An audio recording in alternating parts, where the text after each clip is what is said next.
Now, I'm glad we're having this weather issue now. I'm not happy it's holding up the game, but I'm certainly glad, Gonzo, it didn't interrupt your day today with Todd Walsh. And Todd, you got to go on the basically the Gonzo This Is Your Life moment tour.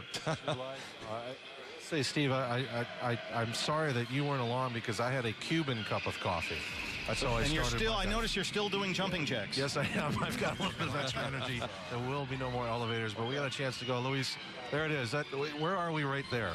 Well, that is a coffee shop in Tampa, and this is the Ybor City Museum. They're moving Al Lopez's home to that museum. That is the block that I grew up on. That's my house that I was a little kid, lived at.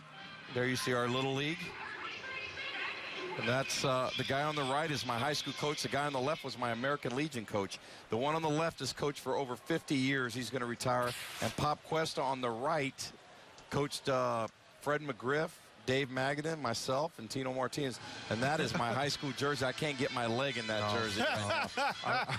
I will say, Steve, we're going to have some of this tomorrow on D-Backs Live, the pregame show, but this is for our next edition of the 10th inning. But this was an opportunity.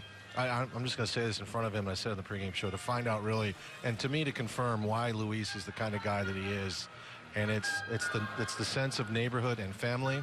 Am I accurate with that, Louis? I just felt like that whole neighborhood is connected and will be connected for the rest of time. And look at that shot. Look at that house. I mean, shot. You were walking by Lou Pinella's house and his brother was cutting somebody's hair. What happened? Yeah. Well, where we used to practice at a park, and Lou Pinella's parents lived across the street. They've passed away, and their brother, Lou's brother, Joe, now lives in the house. So I decided, hey, let's go by this park. I want to show you the park. So we're sitting there, and the guy's cutting hair, so I walk over, and it was Joe, Lou's brother, who now lives in that house. So he's cutting hair, and he invited everybody over. Come on over, come on in. And he's telling Lou Pinella stories about his family and everything to Todd and all the camera crew that was with us. Now, we can tell you that all the lights are back on. Now, we don't anticipate that this is a long delay. Don't go anywhere. But you can see Joe Maddon checking things out. And both inner and outer rings, from what I can see, Gonzo, are all turned on. Yeah, I think there's still one bank, or actually two banks. Oh, here you go. This was that's him right there. That's Lou Pinella's brother? Cutting the hair, yes. Look at the eyes, and you'll see Lou Pinella. I promise you that. What kind of a haircut is this? Yeah, you're right. Yeah. It looks like Lou Pinella in disguise. See the eyes? Yep.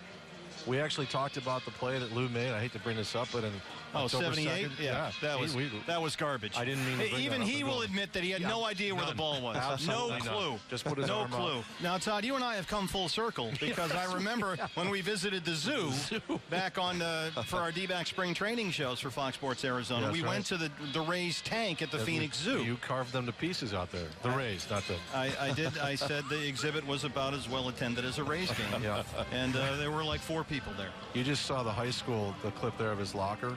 That's his locker. The dust is still on that locker, it seems like. When you walk in, Steve, and Fred McGriff's locker is still as it was.